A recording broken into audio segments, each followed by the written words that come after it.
Hello everyone, thanks for joining me. I'm AJ of Everything AJ's. I actually wanted to show you a little more of how the process goes when I am dropping off my consignment items to my local store that I have consigned to, and then also how the process went. Suncatchers are something that has been a streamlined product that I've had with this shop since the very beginning.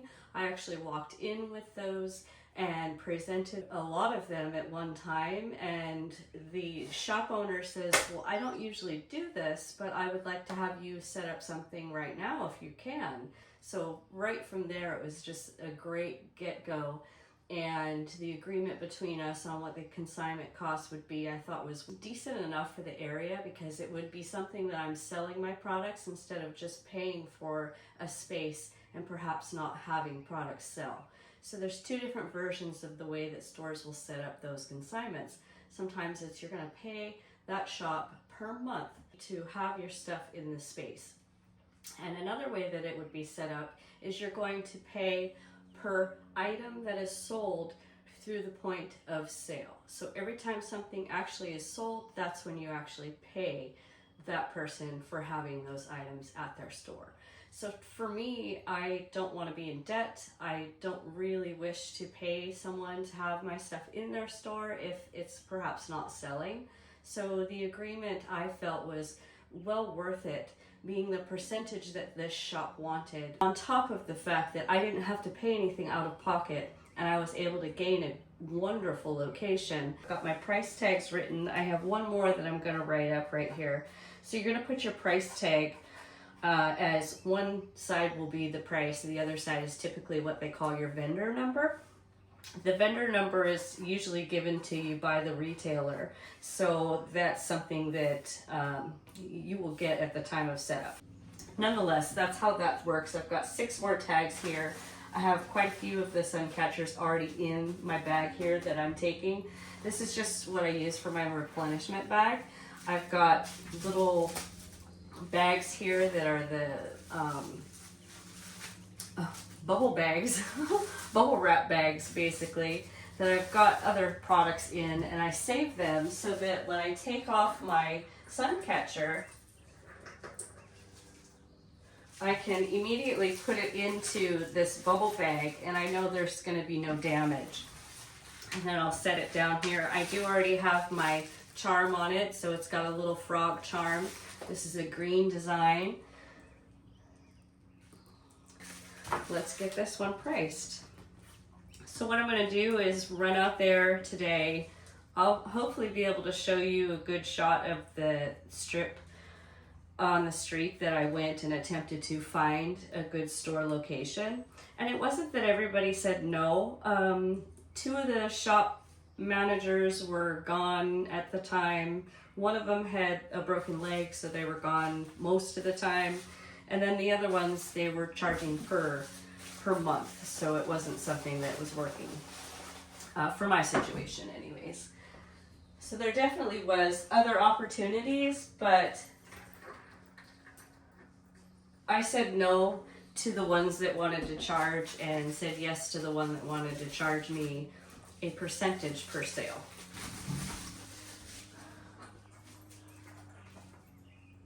I tried to pick a bunch of different random types. This one here, this is a blue one, and it's got the fairy on it.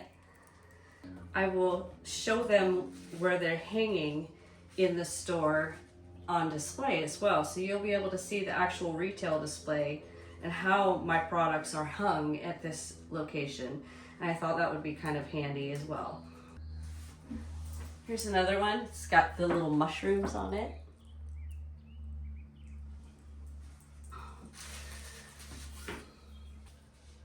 This shop is well established and they only sell local products. So it's very nice to have everybody in the same group, so to speak, with their handmade products being sold in this store. Okay, so I'm going to wrap this up. And next time I come onto the video, I think we'll be pretty much downtown in the McMinnville area.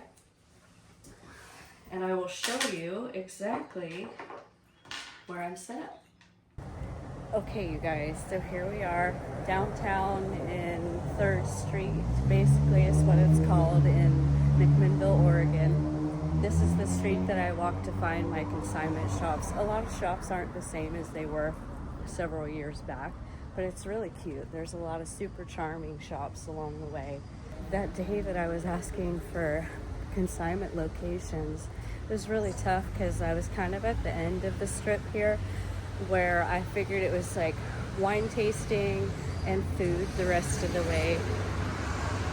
And unfortunately, I knew that my options were getting very slim. So I called my husband, and I was sitting at this table, and I said, you know, I'm just feeling kind of out of luck, like it's just not going to happen this time.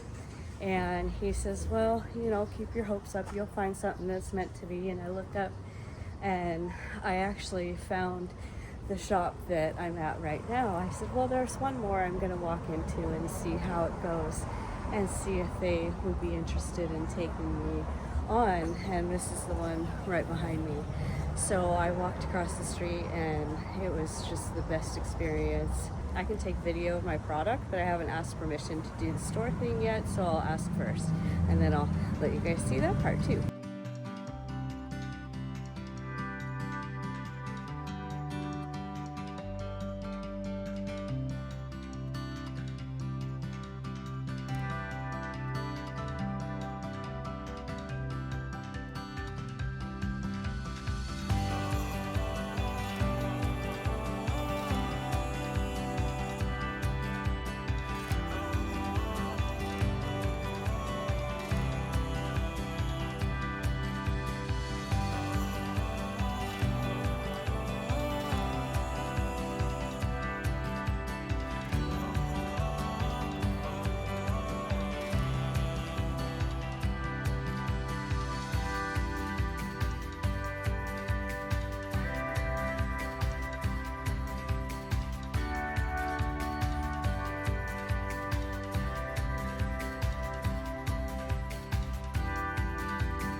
Everyone, welcome back. Okay, so I'm in my backyard, and I just wanted to run over a few things from what I had shown you already in this video. For example, the displays, the way the display was hung inside of that store. I've shown it in a previous video, but I did want to show it again how they do it. So this is basically a grid panel, and you can take this grid panel and hang chains whatever distance you need from a ceiling, a rafter, something like that, something that's going to be able to hold some weight. And then you basically are just going to hang it like this, chains on the side, and then you can hang your product off of the grid itself.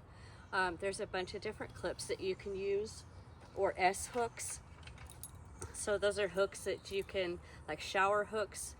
Here's an S hook like that.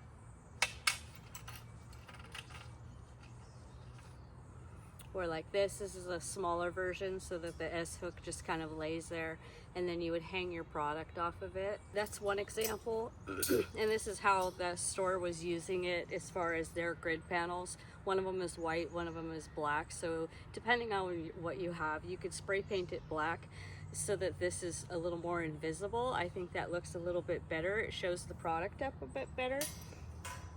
That is the type of display they were showing in that store with my product. Another version of what you could do, I have this display where it's more of a backer board, and it lets you poke things in or screw things into it. So you can see that I have my Suncatchers right here. the Suncatchers are basically a screw hook right here. And when I take it off, like, it's not gonna fall off. I don't want them to fall. But I can easily take it off when it sells. So another example too, if I had a display booth, let's say out at a farmer's market or some kind of an event, you could take that same hook and hang it on something like this. So this shelf has slats in it and I can just put a hook on it. This whole thing collapses down and it's really easy to haul to my car, and it's lightweight. I've also used industrial shelving because those pieces come apart and they can snap together really easily. However, it's metal, so you are going to be transporting a little bit more weight. You want to be able to just carry it around easily when it comes to something so small like this. So anyways, I'm hoping that that's a little bit helpful for you. I also have the pole. So this is just a regular curtain rod. And if you take the curtain rod and put like a round hook, if you took the product and then you had it hanging from here, that's another way to display it. And then you just use chain or some kind of a rope at each end to hang it up to your booth. And that's obviously something that you would have to fashion together depending on what you have and how your setup is. If you're inside, perhaps you could use like a clothing bar and you could just put hooks on the clothing bar.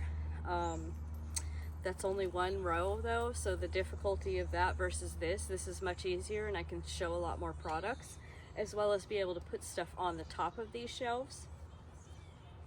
So just kind of, I thought it would be a little bit handy to show a few different versions of how you could display that kind of a product where it has to hang, and the best way to show it is hanging. But if you can't hang it loosely, to put it against something black where it really shows the difference in the color of those beads, I think that's super helpful too. You could do white, like the other side of this is gray. So I'll just show you the difference really quick on the gray side. It just doesn't show up like it does on the black. I mean, it's almost invisible. So I suggest if you're using anything, use a dark color if it's going to be setting on it, and just use any kind of hanging product that's going to work to hang it. Whether it be on the sales floor like this, or from the ceiling like this with the grid panel. If you have any questions, let me know.